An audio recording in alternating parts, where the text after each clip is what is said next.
گشت نماز کی، اپنی نمازوں میں کمال پیدا کرو۔ عمر رضی اللہ تعالیٰ عنہ صحابہ کو مدینے سے نکالا کرتے ہوئے جماعت میں کہہ کر تمہیں اس لیے بھیج رہا ہوں تاکہ تمہاری نمازوں میں کمال پیدا ہو جائے۔ بدر کی نماز میں کیا کرنی تھی؟ آپ تازی کے پیچھے نماز پڑھنے والے صحابہ، بات کیا ہے؟ یہ بات اس لیے ہے کہ آدمی اپنے ماحول سے نکلے اس وقت کے لیے، اس لیے کہ اسباب کی جو ہے مشہوری یہ رفتہ رفتہ نوافل کا اور سنتوں کا احترام ختم کرا دیتی ہے، یہاں تک کہ لوگ یہاں تک پہنچ جاتے ہیں کہ پھر ان کے فرائض بھی آگے پیچھے ہونے لگتے ہیں۔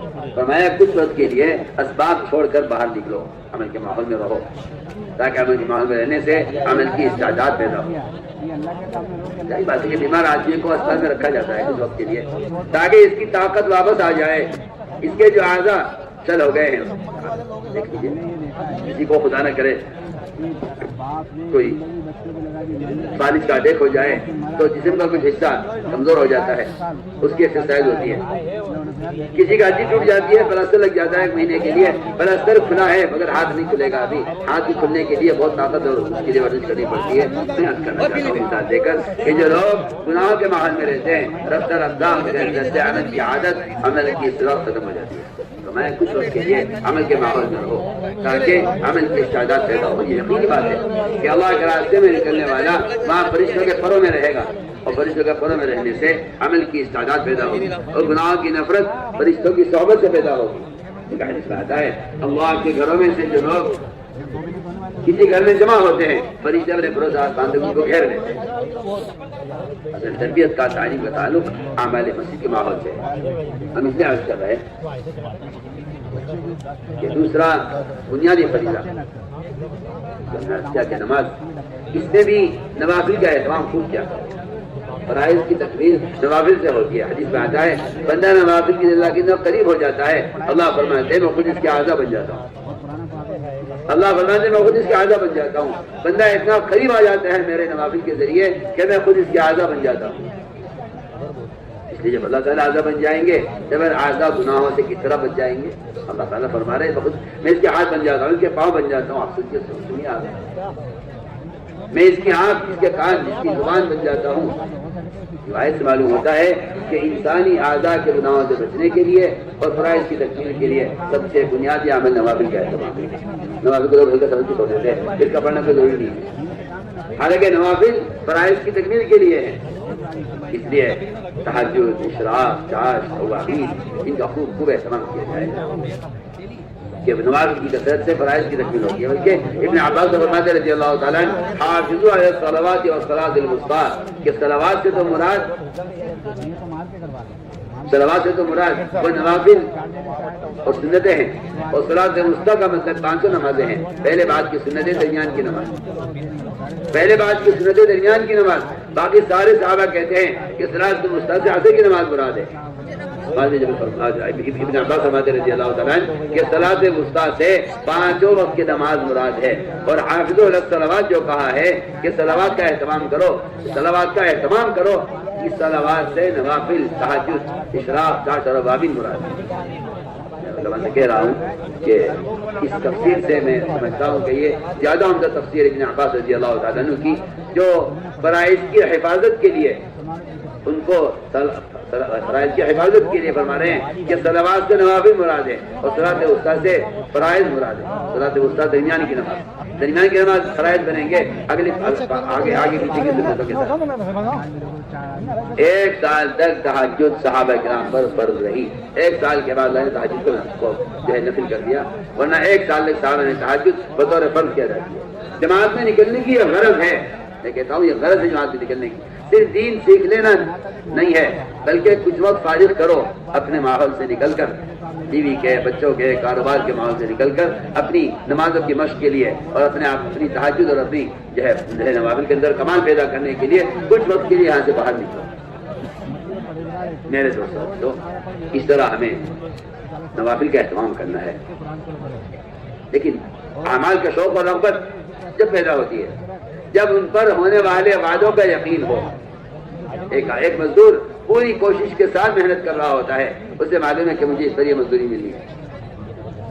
آپ بتائیے اگر کسی مزدور کو مالک سے اجرت ملے کہ مالک کہتے ہیں میں تمہیں اجرت نہیں دوں گا، تو کیا یہ کام کرے گا؟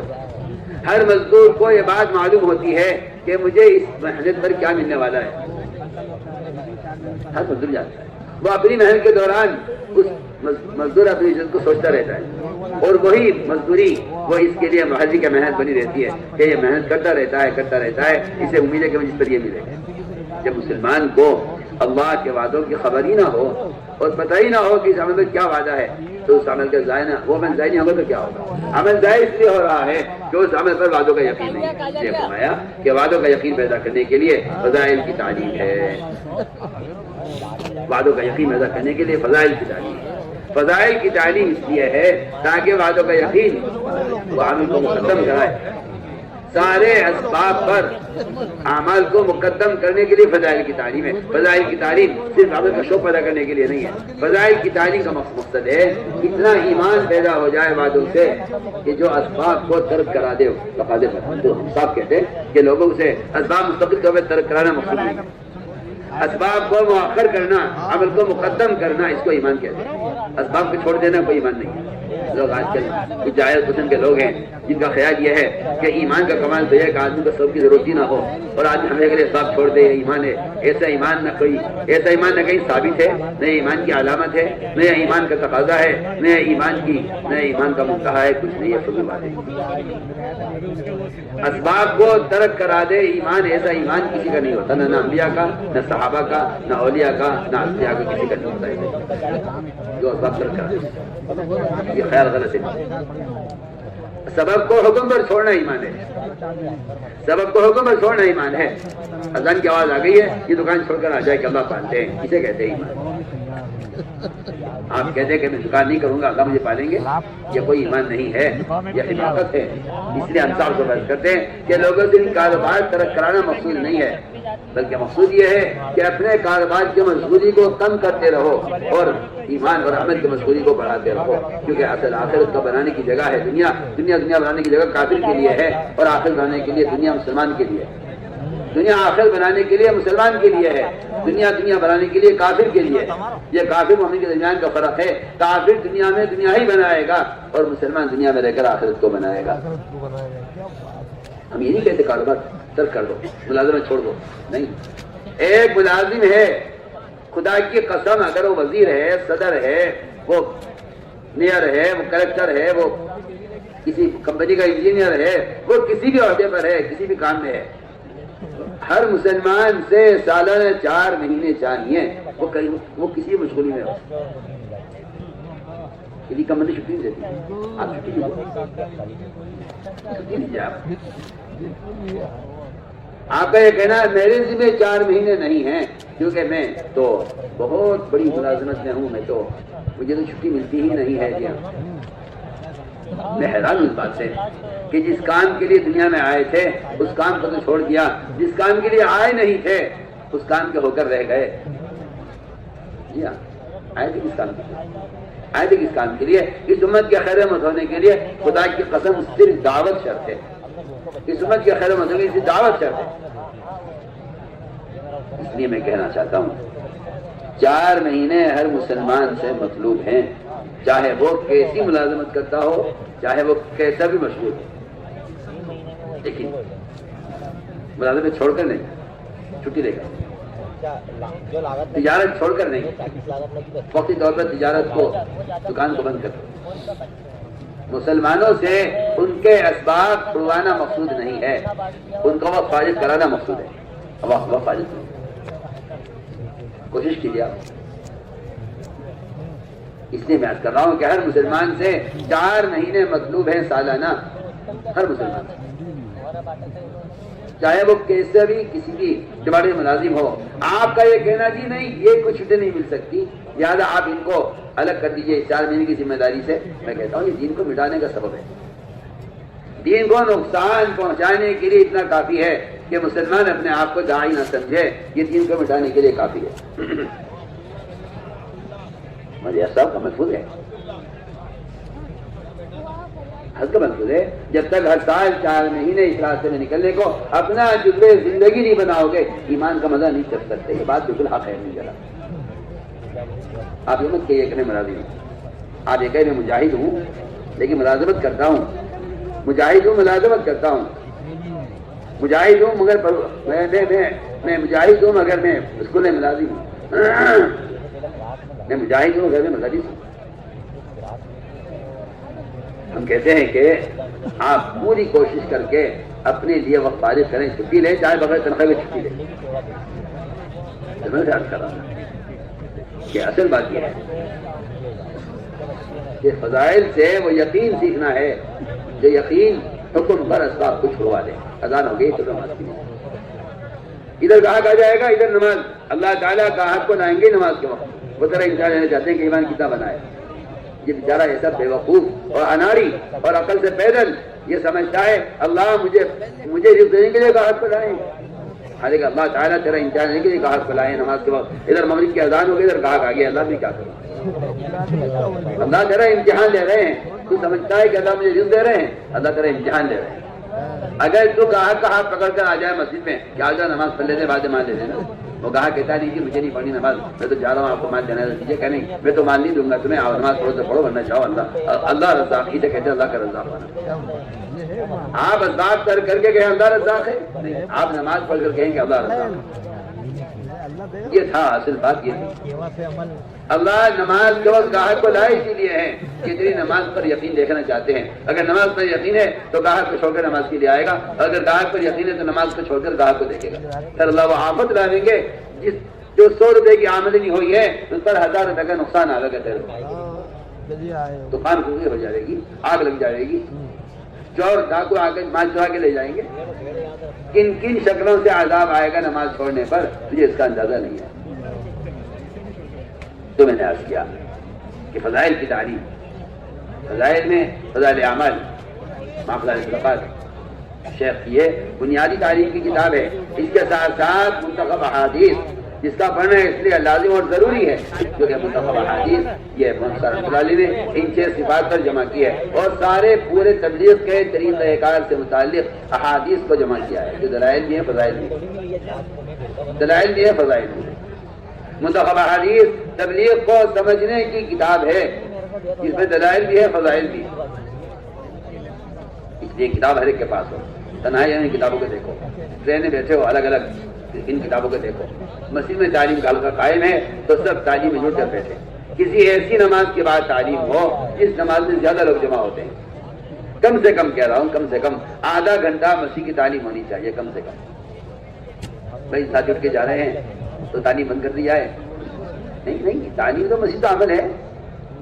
اگر امام صاحب نے سورت لمبی پڑھ دی تو کیا ہو سکتا ہے کہ کچھ لوگ نماز چھوڑ کے چلے جائیں؟ ارے بولو سورت لمبی کیا بول رہا ہوں؟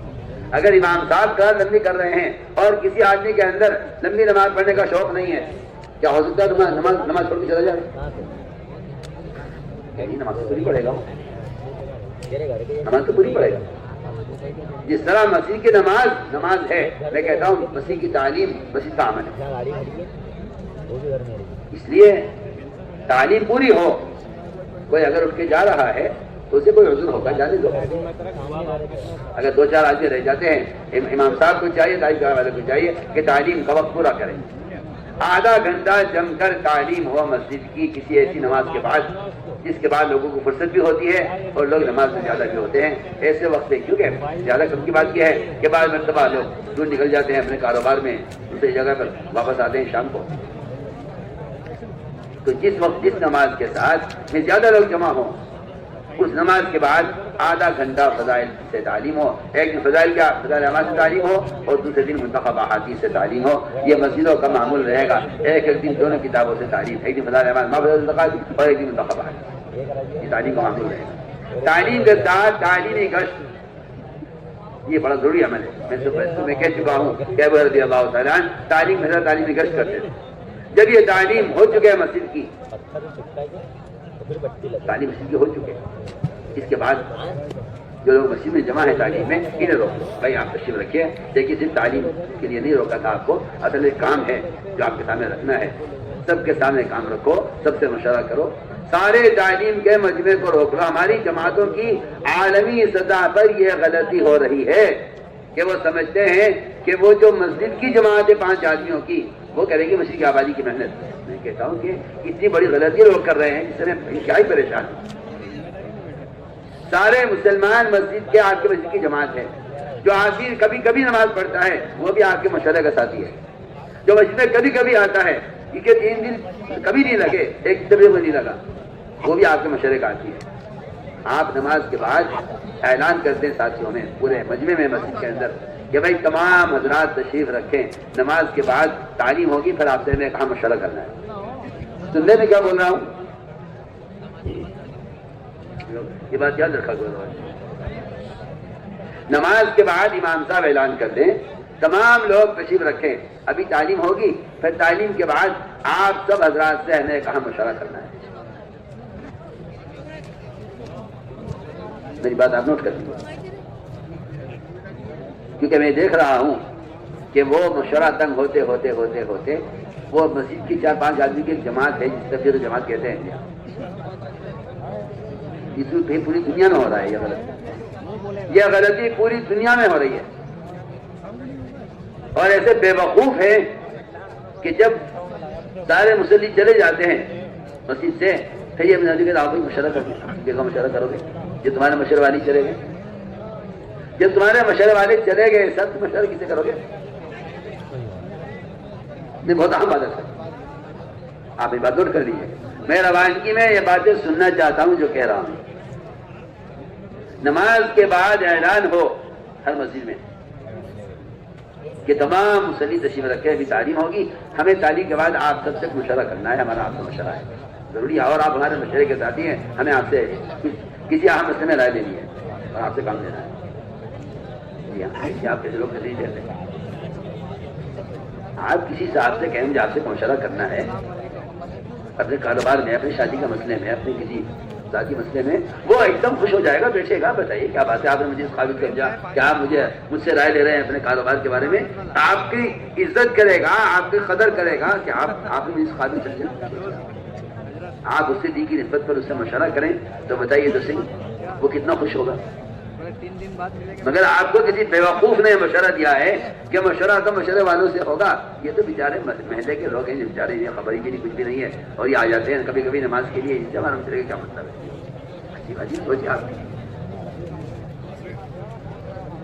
میری آپ سے درخواست ہے کہ آپ نماز کے بعد سارے مصلیوں کو روکیں اور ان سے آپ یہ کہیں کہ ابھی تعلیم ہوگی، مگر آپ سے ہمیں تعلیم کے بعد ایک مشورہ کرنا ہے.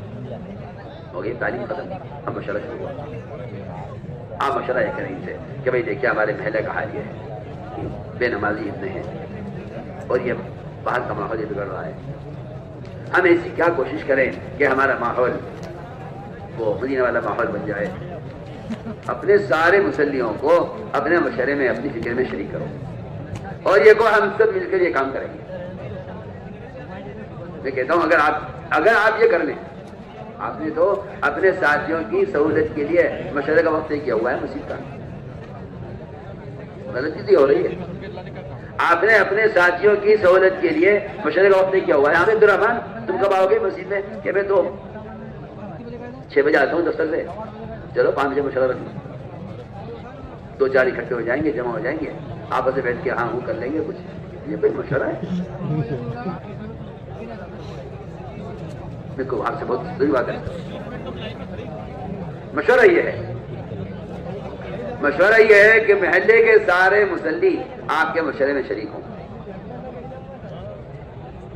آپ سب سے رائے، اور پھر یہی جماعتیں بنا کر آپ تعلیم کے بعد مسجد کی آبادی کا عمل شروع کریں. بھائی دیکھو آپ ان کے ساتھ ہو جاؤ، آپ ان کے ساتھ ہو جاؤ، اپنے ساتھی پرانے لگا کے ان کے ساتھ جاؤ، ان سے گشت کرو. جن کے 3 دن نہیں لگے، کبھی نہیں لگے، کبھی کبھی نماز پڑھتے ہیں. میں کہتا ہوں پہلی مرتبہ جو آدمی مسجد میں آیا ہو، جس حال کا بھی ہو، آپ اسے کسی طرح گشت میں جوڑ دیں. اگر آپ اس کو اپنا بنانا چاہتے ہیں، اگر آپ اس پہ پختگی چاہتے ہیں، تو ثابت کر دے کہ محمد صلی اللہ علیہ وسلم نے کسی نئے آنے والے کو دعوت دینے کے لیے نہ بھیجا. آپ ثابت کر دیجیے.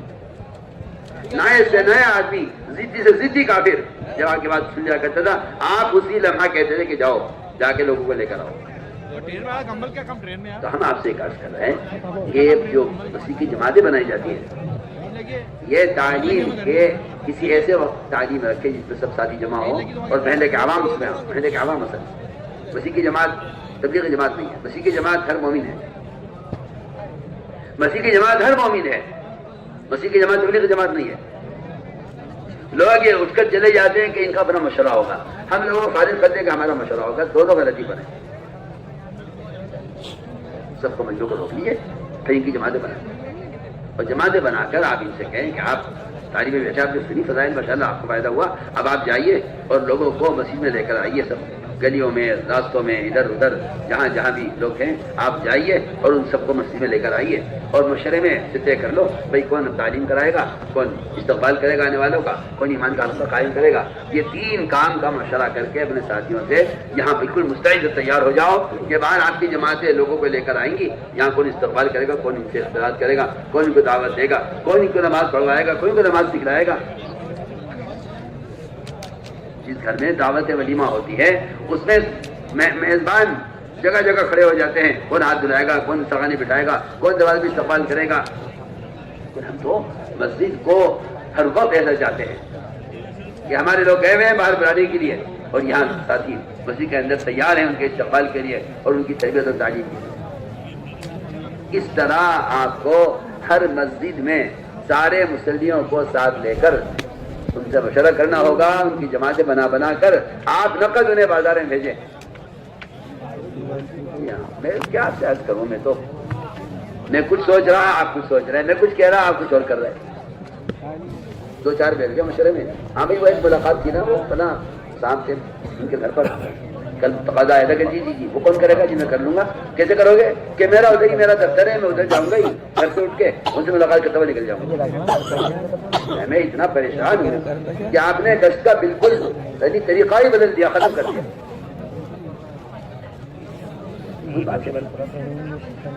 ایک آدمی گھر سے نکلے دفتر کے ارادے سے اور آج سے ملاقات کرتا ہے دفتر چلے جائے. جب اس کا اپنا تعلق مسجد سے نہیں ہے, یہ جس سے ملاقات کرے گا اسے مسجد متعلق کیسے کر لے گا. عجیب سوچے آپ. رجسٹر بن گیا مسجد میں, اس میں نام لکھے ہوئے ہیں, تقاضے لکھے ہوئے ہیں. ان سے ملاقات کر لینا. یہ آج ہماری ان سے ملاقات ہوئی, ان سے ملاقات ہوئی, انہوں نے تو وعدہ کر لیا ہے, انہوں نے ارادہ کر لیا ہے, ان کا نام لکھ لو ارادے میں. یا وہ رشتہ رکھا ہوا ہے مسجد میں, کس سے ملاقات ہوئی, کس نے ملاقات کی, وہ ہو گیا, سب قصہ ختم ہو گیا. کیا الحمدللہ ہمارا کام ہو رہا ہے.